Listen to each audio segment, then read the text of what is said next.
सफेद दाढ़ी पर हाथ फेरते हुए कहा, बेटा, ये बाल यूं ही सफेद नहीं हुए। एक वृद्ध ट्रेन में सफर कर रहा था, संयोग से वह कोच खाली था।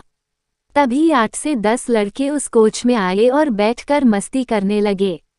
एक ने कहा, चलो जंजीर खींचते हैं।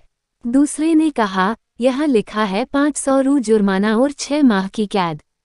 तीसरे ने कहा, इतने लोग हैं, चंदा करके 500 रु जमा कर देंगे। चंदा इकट्ठा किया गया तो 500 की जगह 1200 रु जमा हो गए, जिसमें 200 के 3 नोट, 2 नोट 50 के, बाकी सब 100 के थे। चंदा पहले लड़के के जेब में रख दिया गया।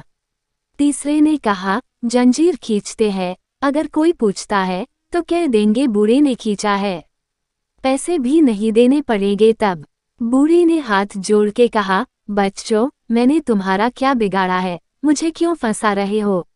लेकिन नहीं, जंजीर खींची गई। टीटी आया सिपाही के साथ। लड़कों ने एक स्वर से कहा, बूढ़े ने जंजीर खींची है। नेटीती बूढ़े से बोला, शर्म नहीं आती इस उम्र में ऐसी हरकत करते हुए?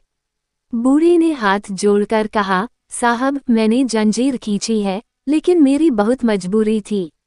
उसने पूछा, क्या मजबूरी थी? बूढ़े ने कहा, मेरे पास केवल 1200 रु थे, जिसे इन लड़कों ने छीन लिए और इस पहले लड़के ने अपनी जेब में रखे हैं, जिसमें 200 के 3 नोट, 2 नोट 50 के, बाकी सब 100 के हैं। अब टीटी ने सिपाही से कहा, इसकी तलाशी लो। जैसा बूढ़े ने कहा, नोट मिलाए गए लड़के के जेब से 1200 रु बरामद हुए, जिनको वृद्ध को वापस कर दिया गया और लड़कों को अगले स्टेशन में पुलिस के हवाले कर दिया गया। पुलिस के साथ जाते समय लड़के ने वृद्ध की ओर घूर के देखा तो वृद्ध ने सफेद दाढ़ी पर हाथ फेरते हुए कहा, बेटा, ये बाल यूं ही सफेद नहीं हुए हैं।